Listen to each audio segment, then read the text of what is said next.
मैं Usha Sahu, department of zoology, government VYT PG autonomous college, Durg, Chhattisgarh से।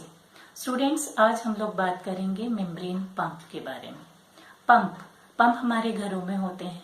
Borewell pump जमीन के अंदर से पानी बाहर लाता है। पंप डॉक्टर्स के हाथ में होते हैं। सिरिंज, जिसे वो इंजेक्ट करते हैं दवाइयां हमारे शरीर के अंदर। अर्थात पंप का काम हुआ चीजों को अंदर से बाहर या बाहर से भीतर पंप करना। मेम्ब्रेन पंप का भी बिल्कुल यही काम होता है। हम जानते हैं कोशिका के भीतर साइटोप्लाज्म होता है और साइटोप्लाज्म में कई सारे आयंस, मॉलिक्यूल्स, मिनरल्स इत्यादि होते हैं और इनका कंसंट्रेशन मेंटेन करना होता है कोशिका को। तो ये मेम्ब्रेन पंप्स जरूरी आयंस को कोशिकाओं के भीतर पंप करते हैं और गैर जरूरी आयंस या मॉलिक्यूल्स को कोशिका से बाहर पंप करते हैं। अर्थात ये पंप कोशिका में साइटोप्लाज्म में मॉलिक्यूल्स और आयंस के कंसंट्रेशन को मेंटेन करने में मदद करते हैं। पंप्स बायोलॉजिकली बहुत इंपॉर्टेंट होते हैं। ये पंप्स वर्टिब्रेट्स के लगभग सभी कोशिकाओं में पाए जाते हैं, खासकर सोडियम पोटेशियम पंप। बायोलॉजिकली ये पंप्स बहुत इंपॉर्टेंट होते हैं। हम जानते हैं नर्व कंडक्शन जो होता है, नर्व कोशिकाओं में जो इम्पल्सेस ट्रेवल करती हैं, ये सोडियम और पोटेशियम के बिना नर्व इम्पल्सेस ट्रेवल नहीं हो सकती। उसी तरह से ये सोडियम पंप ही होते हैं जो सोडियम और पोटेशियम की सहायता से नर्व इम्पल्सेस ट्रेवल करने में मदद करते हैं। शरीर की कोशिकाएं जो होती हैं ये लो सोडियम कंसंट्रेशन में काम करने के लिए एडेप्टेड होती हैं। जितनी मेटाबॉलिक एक्टिविटीज कोशिकाओं की होती हैं वो सभी सोडियम के लो कंसंट्रेशन पर ही कार्य कर सकती हैं। इसीलिए कोशिका को हमेशा सोडियम का कंसंट्रेशन साइटोप्लाज्म में कम रखना होता है और इसलिए ये सोडियम पंप लगातार काम करते हैं एक्सेस सोडियम को साइटोप्लाज्म से कोशिका के बाहर मेम्ब्रेन के थ्रू बाहर निकालने में। सोडियम का कंसंट्रेशन बहुत ही कम होना चाहिए साइटोप्लाज्म में, एज लो एज बिलो 0.5 मोल पर लीटर। हम जानते हैं हमारे घरों में जो पंप काम करते हैं वो ऊर्जा से काम करते हैं, इलेक्ट्रिकल एनर्जी, या डॉक्टर्स अपने अंगूठे से उसे प्रेस करते हैं, ऊर्जा देते हैं, तब वो पंप काम करता है। तो ये सेल्यूलर पंप्स को भी, मेम्ब्रेन पंप्स को भी ऊर्जा चाहिए होती है और सेल ऊर्जा किस रूप में उपयोग करता है? एटीपी के रूप में। तो ये पंप एटीपी की ऊर्जा की सहायता से कार्य करते हैं। अर्थात ये जो ट्रांसपोर्ट होता है आयंस का या मॉलिक्यूल्स का पंप के द्वारा, ये एक्टिव ट्रांसपोर्ट में आता है। सोडियम और पोटेशियम पंप की जहां तक बात है, ये हर कोशिका के प्लाज्मा मेम्ब्रेन पर पाए जाते हैं, किंतु नर्व कोशिकाएं और किडनी की कोशिकाएं, खासकर कॉन्वोलेटेड ट्यूबुल्स की कोशिकाओं में ये अत्यधिक संख्या में पाए जाते हैं। सोडियम पोटेशियम पंप का सबसे इंपॉर्टेंट फंक्शन है बॉडी में होम्योस्टेसिस मेंटेन करना, बॉडी में आयंस और पानी का साम्य बनाए रखना। आइए देखते हैं इसका स्ट्रक्चर या संरचना कैसी होती है।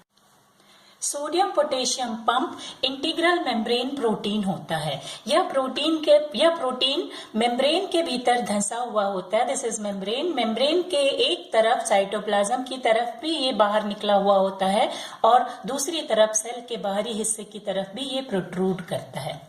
सोडियम पोटेशियम पंप 2 सब यूनिट से मिलकर बना होता है। बड़ा सब यूनिट, लार्जर सब यूनिट, जिसे हम अल्फा सब यूनिट कहते हैं, और छोटा सब यूनिट जिसे स्मॉलर या बीटा सब यूनिट कहा जाता है। अल्फा सब यूनिट यानी कि बड़ा वाला सब यूनिट लगभग 113 किलो डाल्टन मॉलिक्यूलर मास का होता है, जबकि छोटा सब यूनिट लगभग 35 किलो डाल्टन मॉलिक्यूलर मास का होता है। जहां तक मॉलिक्यूलर स्ट्रक्चर की बात है, अमीनो एसिड चेन से ये बने हुए होते हैं। बड़ा या अल्फा सब यूनिट, दिस इज अल्फा सब यूनिट। अल्फा सब यूनिट में ये मॉलिक्यूलर अमीनो एसिड की चेन्स लगभग 7 से 10 बार मेम्ब्रेन में स्पैन करते हैं, एक के बाद एक। देखिए यहाँ 10 यूनिट दिखाए गए हैं, 1 2 3 4 5 6 7 8 9 10। This is larger sub unit. Larger sub unit अलग अलग आइसोफॉर्म्स में आपको अलग अलग सेल्स में दिखाई देंगे, और ये जो स्पैनिंग मॉलिक्यूलर या अमीनो एसिड के चेन्स हैं ये 7 से 10 हो सकते हैं। यहाँ 10 दिखाए गए हैं। इसके 2 टर्मिनल्स होते हैं, एक एन टर्मिनल, दूसरा C terminal. This is C terminal of larger sub unit, C terminal of smaller sub unit, N terminal of smaller sub unit, N terminal of larger sub unit. ना ये membrane spanning polypeptide chains जो होते हैं ये loops के द्वारा एक दूसरे से जुड़े होते हैं, जो इंट्रासेल्यूलर भी होते हैं और एक्स्ट्रा सेल्यूलर भी होते हैं। पूरे सोडियम पोटेशियम पंप की एक्टिविटी का हीरो तो यही बड़ा सब यूनिट यानी कि अल्फा सब यूनिट होता है। इसमें न केवल एटीपी बाइंडिंग साइट्स होती है बल्कि फॉस्फोरिलेशन साइट भी होती है। सोडियम और पोटेशियम के बाइंड करने के लिए भी स्थान होता है, और इस पूरे पंप की एक्टिविटी को रेगुलेट करने के लिए ऑबिन बाइंडिंग साइट भी होता है। लेकिन स्मॉलर सब यूनिट भी कम नहीं है। बिना स्मॉलर सब यूनिट के लार्जर सब यूनिट अपना काम नहीं कर सकता है। प्रोबेबली स्मॉलर सब यूनिट इसको एक्टिवेट करने का कार्य करता है। बड़ा larger sub unit smaller sub unit के द्वारा ही एक्टिवेट होता है और पंप अपना कार्य शुरू करता है। सोडियम पोटेशियम पंप अपनी कार्यविधि के दौरान एक बार में 3 सोडियम को सेल से बाहर की तरफ पंप कर सकता है, और साथ ही साथ 2 पोटेशियम सेल के अंदर लाया जाता है। इस तरह से यह ट्रांसपोर्ट एक्टिव ट्रांसपोर्ट होता है, क्योंकि यहाँ पर एक एटीपी मॉलिक्यूल भी यूज होता है। एक एटीपी मॉलिक्यूल की एनर्जी के द्वारा ये पंप कार्य करता है। आइए देखते हैं सोडियम पोटेशियम पंप काम कैसे करता है। ये सोडियम पोटेशियम पंप है। सोडियम पोटेशियम पंप मेम्ब्रेन से बाउंड है ना। ये साइटोप्लाज्म से सोडियम को बाहर की तरफ पंप करेगा। सर्वप्रथम 3 सोडियम आयन बाइंड करते हैं सोडियम बाइंडिंग साइट्स पे। जैसे ही सोडियम बाइंडिंग साइट्स पे सोडियम बाइंड करता है, ये स्टिमुलेट करता है इस प्रोटीन को और एटीपी को कि एटीपी आए और एटीपी बाइंडिंग साइट पर बाइंड करे। एटीपी बाइंडिंग साइट पर एटीपी के बाइंड करते ही एटीपी से फॉस्फेट ग्रुप निकलकर इस प्रोटीन को फॉस्फोराइलाइज करता है। इसके लिए एस्पार्टिल ग्रुप प्रेजेंट होता है बड़े सब यूनिट पर, लार्जर सब यूनिट पर या अल्फा सब यूनिट पर। इस तरह से प्रोटीन जैसे ही फॉस्फोरिलेट होता है, प्रोटीन में कन्फर्मेशनल चेंज आते हैं, यानी कि उसका शेप चेंज होता है, और 3 सोडियम जो बाइंड किए हुए थे they are expelled to outside of the cell, बाहर की तरफ ढकेल दिए जाते हैं ये सोडियम आयन।